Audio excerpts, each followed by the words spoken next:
My sister was living a double life as a successful businesswoman by day and a criminal by night, and I only found out after her arrest.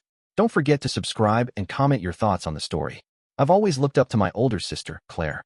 She was everything I wasn't: confident, outgoing, driven. Growing up, she was the one who everyone turned to for advice, the one who had it all together.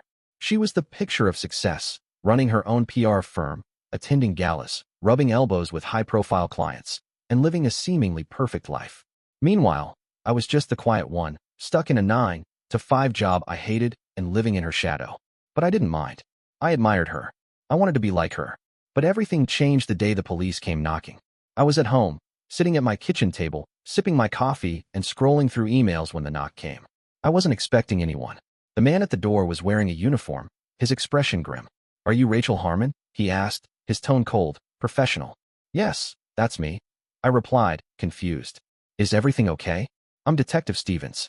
I'm afraid I need to speak with you about your sister, Claire." I felt my stomach drop. The name sent a shock through me. "What about Claire? Is she okay?" "I'm afraid your sister has been arrested," he said.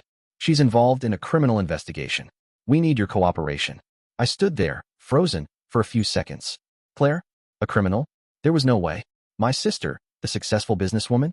The woman who had always been so poised and perfect? It didn't make sense. It couldn't be true. What is she being charged with?" I stammered. "We're not able to disclose specific details at this time," Detective Stevens said. "But she's been arrested in connection with a series of serious offenses. We'd like to speak with you, if you can come down to the station." I nodded numbly. I couldn't process it. This had to be some kind of mistake. There had to be an explanation. Claire couldn't be involved in anything criminal. She had always been the one who had her life together. But the look in the detective's eyes told me this wasn't some misunderstanding. This was real. I arrived at the police station in a haze, my mind racing with 1,000 questions. As soon as I walked into the lobby, Detective Stevens led me into a small interview room. I took a seat, my heart pounding in my chest. "Ms. Harmon, we need to ask you some questions about your sister," the detective said, sitting across from me. "Do you know anything about Claire's personal life that might explain her involvement in this case?" "I don't understand," I said, my voice shaky. "She's been living her life as a businesswoman. She owns a PR firm. She works with high-profile clients. She's on the board of charity events. She's successful. She can't be involved in anything criminal. There's no way." Detective Stevens leaned forward, his expression serious. "It seems there's more to your sister's life than you realized. Over the past few years, we've uncovered evidence linking her to a criminal syndicate. Money laundering, illegal gambling operations, even racketeering. We've been investigating her for some time now, and it appears she's been living a double life." A chill ran down my spine. "Money laundering? Illegal gambling?" I whispered, unable to process what I was hearing. "This is insane. Claire would never do something like that." The detective's voice remained calm. "Sometimes, people hide things in plain sight. Your sister's success, her public image, it all worked as a cover for her illegal activities. She was very good at it, too. So good that no one suspected her involvement." I felt my head spin. I had always thought Claire had it all. She was the one everyone admired, the one who could do no wrong. How could I have been so blind? How could she have kept this secret from me, from everyone? The woman I had trusted more than anyone else had been leading a completely different life.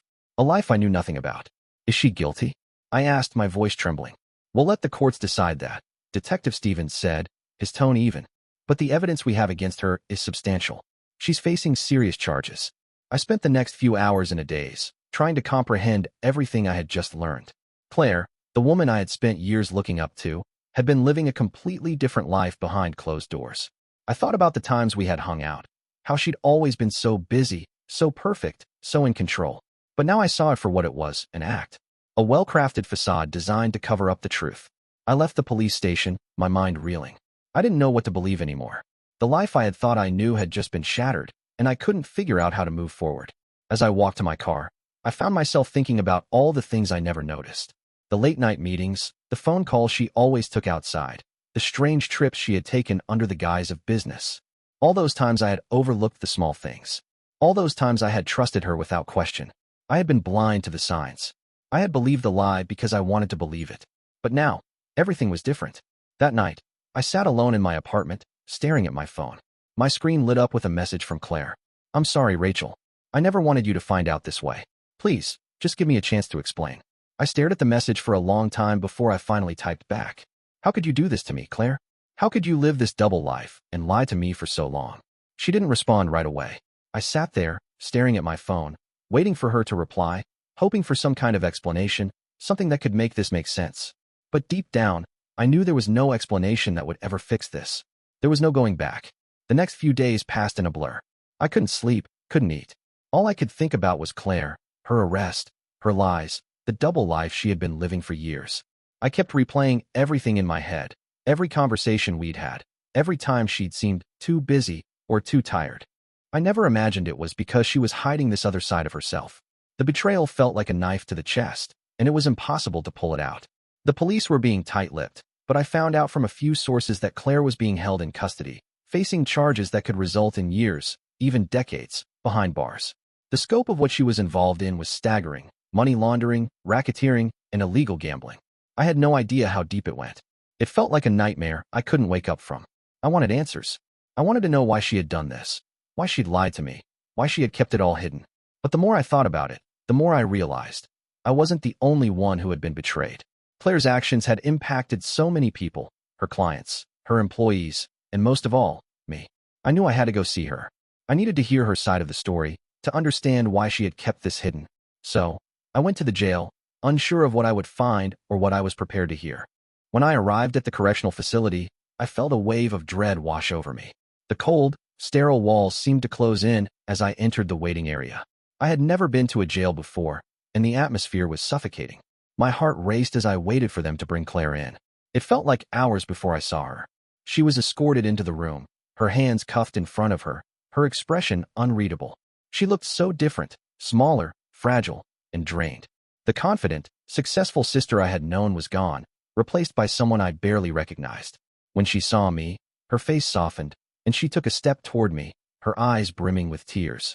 But I took a step back, crossing my arms in front of me. "Don't," I said, my voice shaking with anger and hurt. "Don't try to explain yourself to me. I don't know if I can hear it. I don't know if I want to hear it." "I'm sorry," Claire whispered, her voice cracking. "I know you must hate me right now. I can't even begin to tell you how sorry I am for what I've done to you, to everyone." I shook my head. "Sorry? Is that all you've got?" "I don't want your apologies, Claire. I want the truth. Why? Why did you do it? Why did you let me believe you were living this perfect life when all along you were doing that?" She looked down at the floor, taking a deep breath before she met my gaze again. "I never wanted you to know, Rachel. I never wanted you to find out. You were so proud of me, and I didn't want to disappoint you. I thought if I kept it hidden, I could protect you from the truth. But I see now how wrong I was. You didn't protect me," I spat. "You lied to me. You betrayed me." "I know," she said softly, "and I can't take that back. But you have to understand, it wasn't like I was just doing this for fun. It started with small things, Rachel. Things that seemed harmless at first. I was approached by a few people in the industry, clients, investors. They wanted to use my company for money laundering, and at first, I said no. But the pressure kept building. The deals got bigger. The stakes got higher. "So you just gave in?" I said, disgust in my voice. "You didn't think of me, of anyone you loved? You just kept going, building this empire on lies and deceit. What happened to the Claire I used to know? The one who had it all together? What happened to us?" Claire's eyes filled with tears, but she didn't speak for a long moment. I could see the weight of her guilt, but it didn't make it easier for me to understand. I thought I could control it. I thought I could manage it and still keep my image intact. But I was wrong. It spiraled out of control, and I didn't know how to stop. The deeper I got, the more I had to lie. It wasn't just about business anymore. It became personal. I became someone I didn't recognize. I stared at her, feeling like a part of me was slipping away with each word. How had I not seen this? How had I not noticed what was happening in her life, in the shadows she kept hidden? "You weren't just lying to me, Claire," I said, my voice breaking. "You were lying to yourself." She nodded, her face twisted in regret. "I know. And now I've lost everything. I've lost you.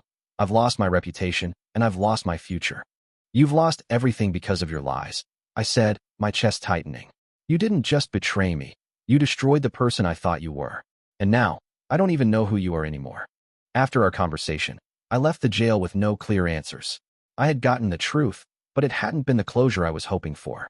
The woman I had admired for so many years, the woman I had trusted with my secrets, had shattered my world.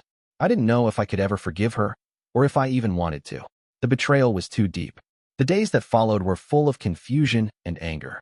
The media was all over the case, with reports of Claire's arrest flooding every news outlet.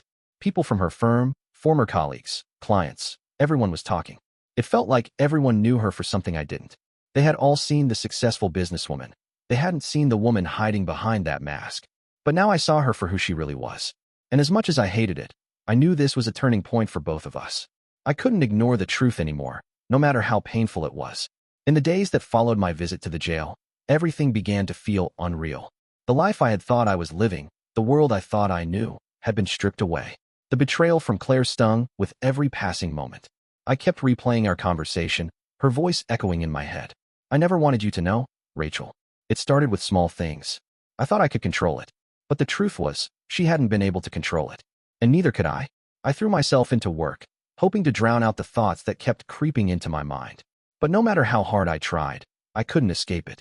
Everywhere I went, I saw reminders of her. The firm she had built, the clients she had worked with, the friends and colleagues who had all admired her. The woman I had looked up to, the woman I had trusted above anyone else, was now a stranger. I hadn't spoken to Claire since our visit. I hadn't picked up her calls, hadn't responded to her messages. Every time I saw her name on my phone, I couldn't bring myself to answer. What was left to say? The truth had come out, but nothing felt settled. I wasn't ready to forgive her, not yet. Not after everything. I wasn't sure I ever could. One afternoon, a week after our conversation, I received a package at my apartment. There was no return address, just my name written in Claire's familiar handwriting. I sat there staring at the box for a long time, my stomach tightening. My first instinct was to ignore it, to throw it away and pretend it had never come. But part of me wanted to know what it was. With trembling hands, I opened the package. Inside was a small, leather-bound journal. It was Claire's handwriting on the cover, her initials, a personal touch I recognized instantly. I opened it. The first page was filled with scribbles, an overwhelming list of names, dates, and notes about the company, clients, and investors. It looked like a business ledger at first, but as I flipped through the pages, my stomach sank. This wasn't just business. This was something else entirely. Claire had documented everything. The people she had worked with in the syndicate, the illegal transactions, the under-the-table deals, the connections she had made with shady individuals. It was all there, laid out in black and white. I ran my hand through my hair, my heart pounding in my chest. I knew Claire had been involved in criminal activities, but this was something deeper. This was a blueprint of everything she had done to cover her tracks. A journal of lies, deceit, and betrayal. The pages felt like they were suffocating me. I picked up my phone, dialing the number of her lawyer. I wasn't sure if I was doing the right thing, but I needed to know what this all meant. If Claire was already being investigated, if her arrest was just the beginning, this journal could be the thing that would destroy her once and for all. Ms. Harmon, the lawyer's voice was professional but cautious. I understand you've received something from your sister. What can I help you with? I need to know what to do with this, I said, my voice trembling. I found a journal. It has everything: names, dates, transactions. Is this going to make things worse for her? The lawyer was silent for a moment, and then he responded, his voice low. Yes, this could be damaging. If the authorities get their hands on that, it could be used as evidence in her case. I strongly recommend you turn it over to the police. I swallowed hard. The idea of doing that felt like a betrayal, but I knew it was the right thing to do. Claire had made her choices. I couldn't save her anymore. She had done this to herself. I'll take care of it, I said, my voice firm. Thank you. I hung up the phone, my hands still shaking. I stared at the journal for a long time, unsure of what to do next. This wasn't just about Claire anymore. It was about everyone she had deceived, everyone she had hurt. The journal was the key to everything, and I knew I had to let it go. But letting go felt impossible. The next day, I went to the police station. It was a decision I had been avoiding for days, but I knew it was the right one. I walked into the station, my heart in my throat, and handed over the journal to Detective Stevens. He looked at me with surprise, but didn't say anything. Instead, he took it, flipping through the pages quickly. This will help us build a case against her, he said, nodding. You've done the right thing, Rachel. It's hard, I know, but this could be what helps us take down the entire syndicate. Your sister was involved in something much bigger than anyone realized. I nodded, but the weight of the words hit me harder than I had expected. This wasn't just about Claire. This was about everything she had been hiding, the lives she had destroyed, the people who had been hurt by her lies. It was too late to undo it, too late to change the past. But maybe, just maybe, handing over the journal would be my way of letting go. The next few weeks felt like a blur. I watched the news, saw Claire's face plastered across the headlines, and felt the world I had once known crumble away. It wasn't just Claire's life that was falling apart. It was everything. The lies she had built her life on were now unraveling, and the truth was coming to light. But no matter how much time passed, I couldn't escape the feeling of betrayal. I couldn't escape the fact that the person I had loved and trusted had been living a lie. And no matter how much I tried to distance myself from it, I knew I would never be able to forget what Claire had done. Days turned into weeks, and the world outside continued to spin while my life remained at a standstill. The news about Claire's arrest and the revelations of her double life were everywhere. Her name had become synonymous with scandal, and no one who had once admired her could escape the truth of who she had been. I couldn't escape it either. The woman I had known as my sister, my confidant, was nothing more than a stranger to me now.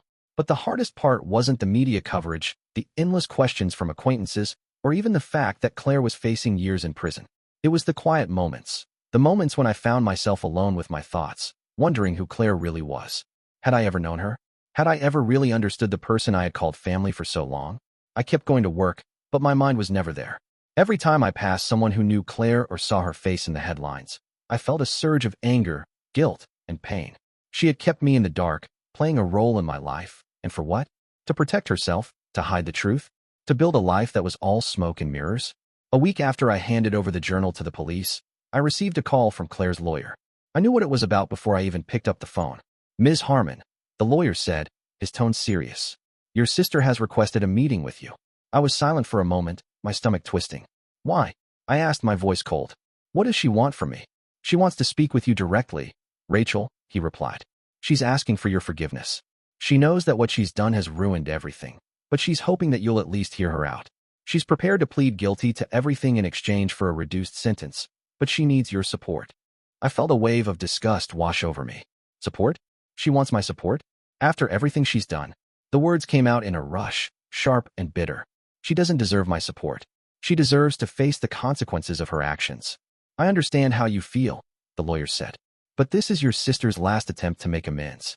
She's facing a long sentence, Rachel. This could be her way of trying to repair whatever is left of your relationship." I felt the weight of the decision pressing down on me. I didn't want to meet with her. I didn't want to hear her out, to listen to her apologies. But I knew this was the only chance I would get to hear the truth directly from her. I couldn't keep avoiding it, couldn't keep pretending like everything would just go away on its own. "Fine," I said, my voice hollow. "I'll meet her, but don't expect me to forgive her." The meeting was set for the following afternoon. As I walked into the visitation room at the prison, my heart pounded. I didn't know what to expect. I didn't know if I was even prepared to look her in the eye again, let alone listen to what she had to say. When Claire was brought in, she looked different. She had lost weight, her face was drawn, and the confidence she had once radiated was gone. She looked like a shell of the person I had known.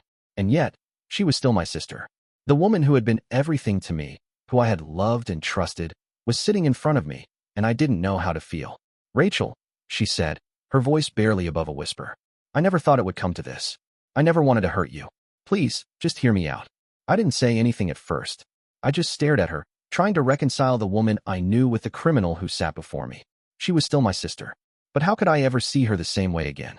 "I don't know if I can hear you out, Claire," I finally said, my voice cold. "You've already broken everything. You've ruined everything.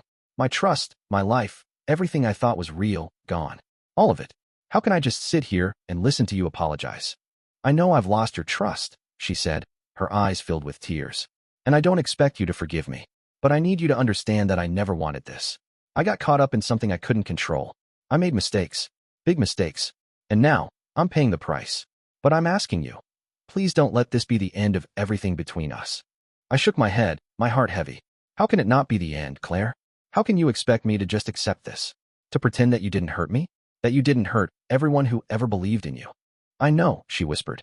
"I know. But I'm asking for a chance to make it right. I'm asking for the smallest chance, Rachel. I've lost everything, and I know it's too late for me to change anything. But I'm begging you.